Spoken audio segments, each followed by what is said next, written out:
Hi, everyone. Thank you for joining me for the Teen Anxiety Maze. And today I have a guest with us, Dr. Tara Perry. And she is a clinical hypnotherapist and a doctor of acupuncture and Chinese medicine, which is something else I want to ask ask her about because I am fascinated by that too. She specializes in core trauma transformation, helping people get to the root of their biggest block, connect to their authentic selves, and thrive in deep, confident peace. For 25 years, Dr. Perry has successfully treated celebrities, Olympians, first responders, world record holders, doctors, scientists, teachers, parents, and children. So, Dr. Perry, thank you for being with us. Such a pleasure, Cynthia. Thanks for having me. Yes. Well, tell us, those bios. I send my bio out for people to read about it too, but um, t- I'm kind of interested in the celebrity part. So you were in California for a while. Tell me about that. Well, before I got into holistic medicine, I actually worked at the number one talent agency in Hollywood. Oh my gosh. Yeah, and people would actually give their left arm to work there. We had lawyers and MBAs from Harvard and Stanford working in the mailroom for minimum wage. The competition was fierce. And after 2 years of being there and having like two of the top guys want me to work for them, I mean, that would be like a dream for anybody that wanted to be in that world. But I was discovering that I didn't want to be in that world. And it just felt it not soul satisfying. And I didn't feel like, well, when I discovered holistic medicine, I called it my homeopath that day. And I said, what would I do if I want to do what you do? Because he was really helping people. And so I ended up giving notice and going to China for a year to study it at one of the top five traditional Chinese medical hospitals. And it was a different world then. It was 2 years after Tiananmen Square, and it was an amazing experience kind of going to the well and finding out how originally this stuff evolved. Actually, my teacher's teacher's teacher was a fellow who escaped mainland China during the Cultural Revolution and ended up being famous for treating 150 Taiwanese soldiers per day. Oh, wow. And he did it with very few needles and none of them local points. So if you had back pains, he didn't stick them in your back, he put them other places. But he was able to run energy in such a way that profound healing could happen in a short amount of time. That is so fascinating. I'm just starting to kind of get into all this like energy work and the things that can happen. And I'm very excited about what I'm seeing and what it can do for anxiety. So I Mm. wanted to tell you or ask you, we talk a lot about anxious thoughts in my practice. And actually, just recently, I'm starting to try to help more with the body part because even though I do think that reframing thoughts and figuring out different ways to think does help us, but it's really our body. So, but what do you think about where anxious thoughts are coming from? Great question. So I find typically, even when I'm working with a military veteran who scored 100 on his PTSD scores, which is the maximum, and had done all the military stuff and was still having panic attacks, after a couple of sessions, he says, it can't be this easy. And I'm like, yeah, it actually can be. So it doesn't matter what happens to us. It's our interpretation of ourself, the world, and other people. That's the thing that ends up getting us. So it's Donald Hebb's law, neurons that fire together, wire together. You have a clear thought and a strong emotion. And again, I find they usually get wired in there somewhere between the ages of 2 and 10. When we're sponges, we don't have critical thinking. We just absorb what's going on around us. And if you've got chaos, if you've got judgment, if you've got stuff that you have to make sense of, a lot of times that gets interpreted in the brain as I'm not good enough, I'm not worthy, I'm shameful. Relief is available to other people, but it's not available to me. Whatever the story is, it's different for different people, but there's so many similarities. So we end up with all this baggage that occurs early in life. So it's like carrying around a 100-pound backpack that we're not even aware that we're carrying around. So, fear is appropriate if there's something in your environment here and now to be fearful Mhm. of. But the human brain tends to hang on to it. And so those neurons that fired together and wired together in childhood often just keep repeating until something comes along and interrupts it. It's very much like a computer program. You not only have to delete the old program, but you got to write over it. Mm, yes. Okay, I love that. So, part of your work, I mean, you do a lot of different things, but the acupuncture is, or the hypnotherapy, those are two different things. But when people come to you for anxiety, what kind of things do you do for that? So I've got a clarity questionnaire on my website, consultterra.com, so people can get really clear on what it is they want to shift and change, how they've struggled with it, what it's costing them, and what kind of outcome they want to have. So typically I'll ask somebody when we're on a call, what are three feelings that you'd give anything to not feel anymore? Mm. Because the subconscious speaks in emotions and pictures. It does not speak in linear sentences. So, in order to get that to shift, and it will shift when it sees that it's holding on to a hot poker that no longer serves it anymore, then it'll be willing to let it go and make that transition from where you are to where you want to go. I like to say that people are an iPhone 16 operating on iPhone 4 technology. Yeah.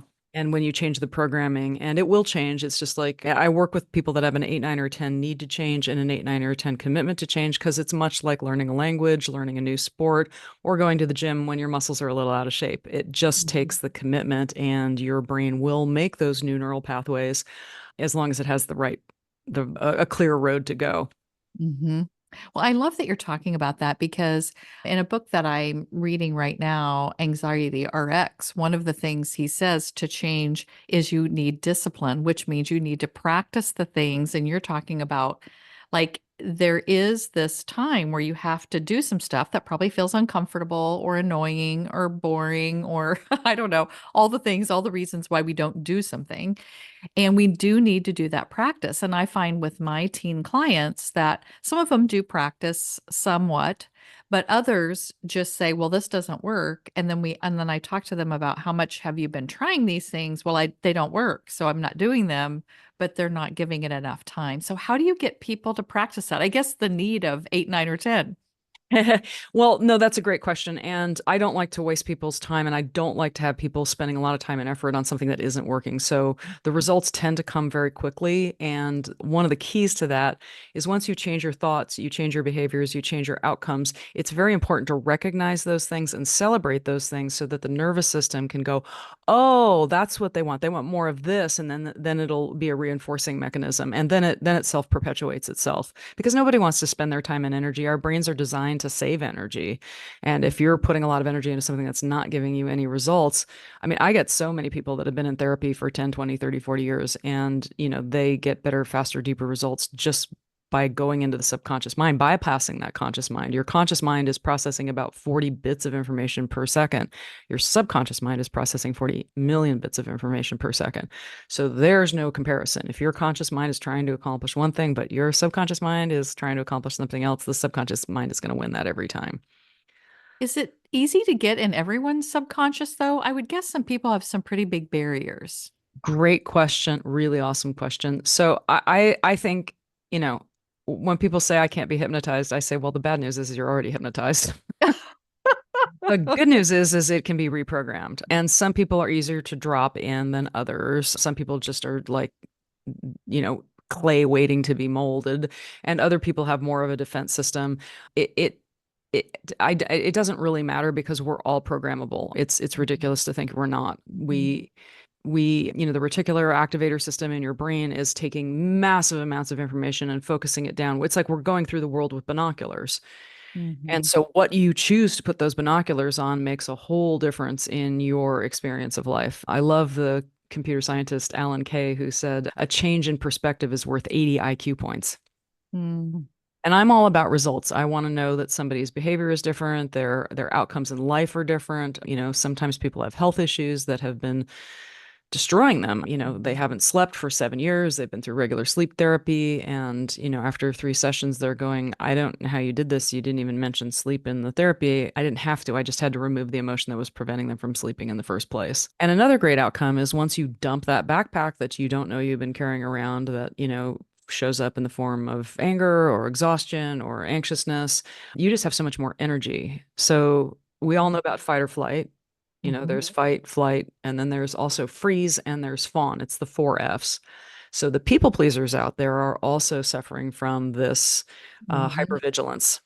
Their way of getting stress relief is to make sure everybody else around them is happy. Mhm. That's Except it's, me. except it doesn't work. Oh, I know. I'm working on it so hard. It's like putting the oxygen masks on everybody else while you die of, hypoxia. So yeah, you're serving other people, your family, the community so much better if you put the oxygen mask on yourself first. You make sure your needs are met, because people who love you don't want you depleting yourself at their expense, your expense. Yeah.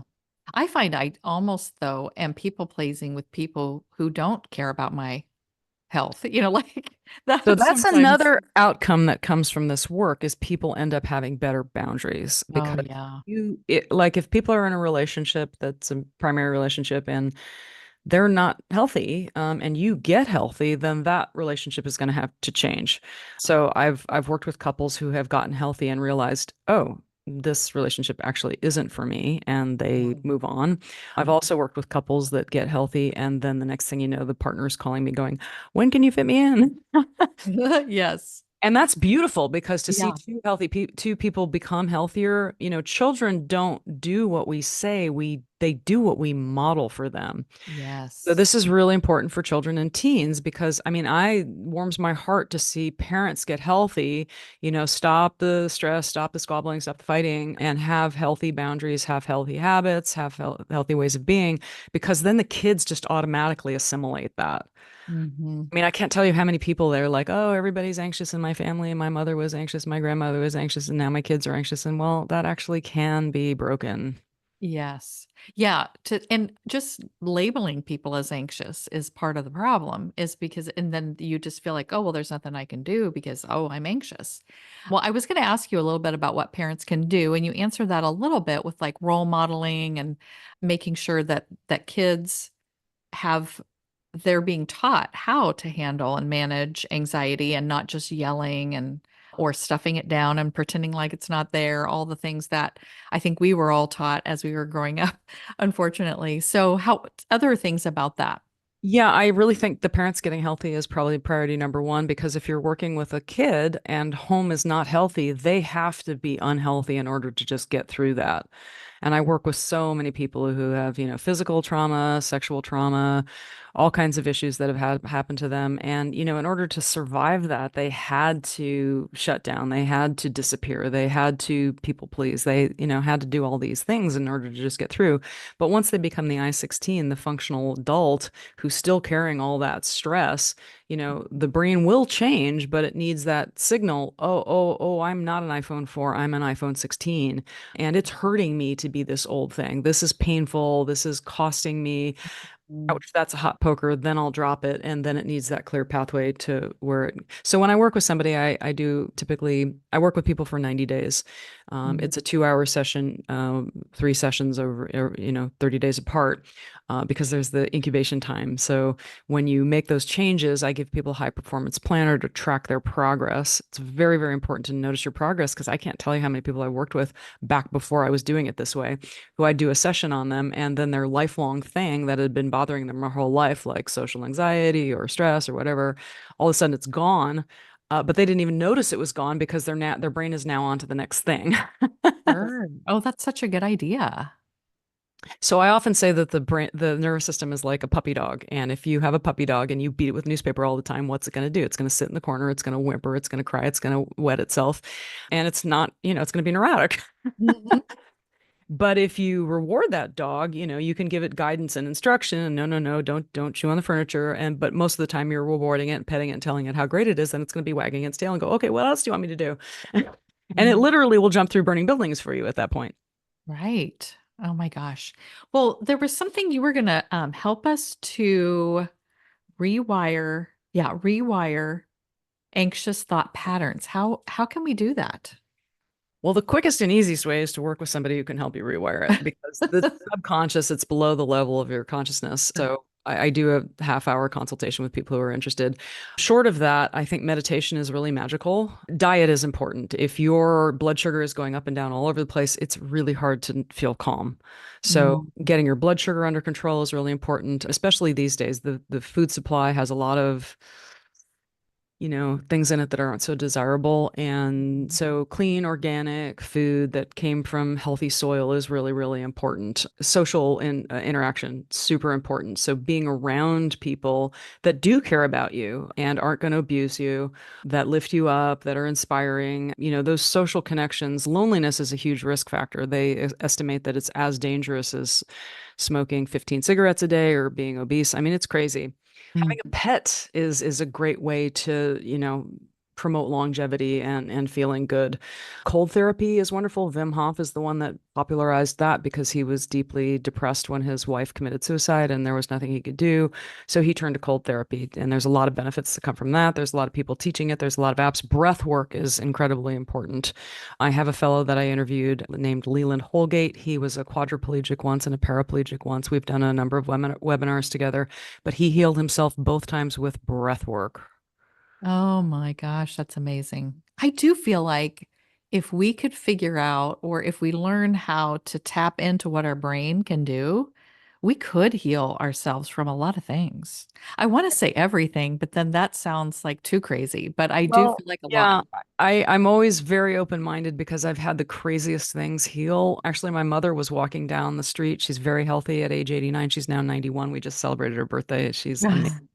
But anyway, at age 89, she's walking down the street. She hits a bike rack and it drops her to her knees. She smashes her kneecap into 13 pieces. That can be a life-ending injury for an older person. Mhm. As soon as she got out of surgery, I said, Mom, I know you look and feel terrible, but take a picture of yourself because you're going to be the fastest healing case on record. And I made her one audio tape to, again, speaking to the subconscious to speed heal that kneecap. And I made her another one to convince the muscles they were working out, even though they were immobilized. Because again, that for an older person having a joint immobilized and the muscle atrophy is potentially deadly. So she was walking up and down stairs in 3 months and up and down ladders in 6 months at age 89. I kid you not. Oh my gosh, that's wonderful. I do think there's so much to that. So, do you think then, and this is not about anxiety or anything, but like, do you think the reason we're not really focused on that in the medical field is because there's so much money to be made doing it the way they're doing it? Cha-ching. Okay, I just I wanted. hate to be cynical. Okay, so I always point to the work of Dr. David Perlmutter. He's a physician that teaches all over the world. He wrote Grain, Brain, and Drop Acid. He says it takes 18 years for good information to get into mainstream medicine, and that's pretty tragic. Wow. I believe they've acknowledged publicly that healthy people are not a good business model. Hmm. Yeah.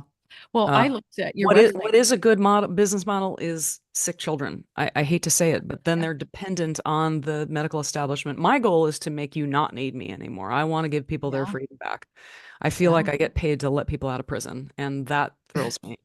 Yeah, that's wonderful. I love the idea of that. Well, I looked at your website earlier and you have a list of recommended books and I had read a lot of them, but I Mm. saw that Drop Acid and The Green Brain and I didn't really know anything about it. So on my way to the gym today, I started listening to Drop Acid and I'm like, "Oh my gosh, I'm already like I came home Woohoo. afterwards and I'm telling my husband, "Did you know?" And I'm like saying all these things and he's like, "I don't know." He's usually behind me and like I get excited about these new things and he's like, "Oh, I'll wait and see. I'll see, what happens." But I So feel like what's this might be the spectacular? thing. Yeah, well, I mean, all that's great and totally valid. If you get the subconscious mind and the brain working on your behalf, then everything gets better faster.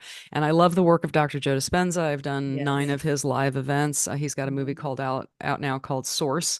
If you watch carefully, I'm actually in it. Oh my gosh. They're panning through a bunch of people meditating in the front row, and I'm in that with a chevron lime green colored dress. But he is proving that people are medically doing the impossible. The scientists that are working with him are just gobstruck. They're like, there are no drugs that do this. This is like 3 times more powerful than any drugs with no side effects except good ones. Mm. So, and I've had other things that are just crazy. One gal was attacked by a Rottweiler. She had to go through 6 jaw surgeries, was living in pain and fear of losing more teeth. She had developed a choking disorder. Every time she ate, she was at risk of going to the hospital. 3 beautiful young children. This was a huge drain on the family. And after, in the first session, she cried. She knew this was the answer for her. And after 2 sessions, she didn't, no more surgeries, no more runs to the emergency room. Oh my. So, the subconscious mind is just crazy powerful, and Mhm. you want it working on your behalf, whatever your thing is. I mean, I had one gal that saw her husband catch on fire. He's fine, but she developed babesia, mold, Lyme's disease, mast cell inflammation. These are all monstrous things to try to solve with holistic medicine or Western medicine. She was Mhm. doing acupuncture twice a week, neurofeedback, biofeedback, and didn't even want to come and see me because this was weird and scary to her. So she finally came. Her husband said, "Look, I either have to take you to a mental institution or you have to see Tara." And in her first session, she was able to experience more peace than she had experienced in her entire lifetime. And again, that's the sympathetic nervous system turning off and going into parasympathetic, where your immune Mhm. system is working, your digestive system is working, your hormonal system is working. And in that place, you have much greater access to healing. So after 3 sessions, she was able to cut back on all those. I just got a card from them. They're having their first baby now, and I'm thrilled for them. Oh my gosh, that is amazing. Well, you also have a podcast called Next Level Healing. And so, if the listeners are like, I want to know more about what is going on with all this, and you have guests as well as probably solo episodes where you teach or talk about this kind of Yeah, healing. I actually haven't done a lot of solo episodes. Most of them have been interviews with other people. Some of them are interviews. I have a playlist on there of people that I've worked directly with who had an issue. It could be fear, PTSD, whatever the issue was, and insomnia, back pain. I had one guy who had a motorcycle accident 40 years ago, broke his spine, and had 40 years of back pain. He was all excited when he found out I was an acupuncturist. I said, you've done acupuncture, you've done chiropractic. Why don't we just go to Command Central and find out what's getting in the way of Mhm. healing? He was an advanced meditator. He said, great, sign me up. And in 2 sessions, he didn't have the pain anymore. So he's Wow. also on my podcast on the playlist. Now, if somebody didn't know a lot about meditation or how to do it, you could still figure out pretty quickly what's going on with them and get in their subconscious, even if they hadn't really been practicing any of that? Oh yeah, definitely. So with the people I work with, I highly encourage them to do the Dr. Joe Advanced Progressive Bundle because that's the prerequisite for doing a live event with him. It really well explains how your brain works and starts you on that path. The thing Mhm. with that path is it typically takes a lot longer. I've worked with a lot of advanced Dr. Joe people, who had an issue that they hadn't resolved with. They got great benefit from the meditation, but there was something, either blocking them in business, blocking them physically. And so we just, go really quickly into the subconscious mind and find out what that unique thing is for them and then Mhm. rewire it. So I highly, highly recommend. I mean, to me, I think meditation is it's like exercise. It's like nutrition. It's just an essential. Yeah, I think that's great. I read one of his books and was really getting into the meditation, but it was taking, I mean, that particular book talked about, I think it was like almost an hour and a half. And I don't know, there was probably different versions, like you could do shorter or longer or whatever, but I was like, "Oh, an hour and a half? I don't know." So that's kind of where I ended it, but I really want to get back into doing that. I think it's a great. And you have a free meditation for the listeners by going to your website and they are able to get it there. Yes, if they go to my website and just shoot me a note and let them know they were on the Teen Anxiety podcast with Cynthia, I will send them a free, it's a very short one. It's just a way to drop into, I have one called Unzip, where you just kind of unzip yourself from the experience that you're having of life, your identity of yourself, and just go into nothing and experience that peace. I have another one called the Healing River. You can specify which one you like, or you can get surprised. Either way is fine, but it's just a very short meditation to help you experience relaxation either before you go to sleep or in the morning or in the middle of your day. Okay, I love that. Well, do you have anything else that you want to share with us before you go today? Gosh, it's been great being here with you. I'm very excited about sharing the massively powerful subconscious mind with people and how it helps shift them on a mind, body, spirit level. Yeah, I think we covered a lot of ground today. I'm so grateful you had me here. Yes, me too. Well, thank you for being with us today. My pleasure. Good luck on the rest of your shows, and I hope you reach a whole lot of teens and moms and help them move out of stress and anxiety. Oh, thank you. Me too.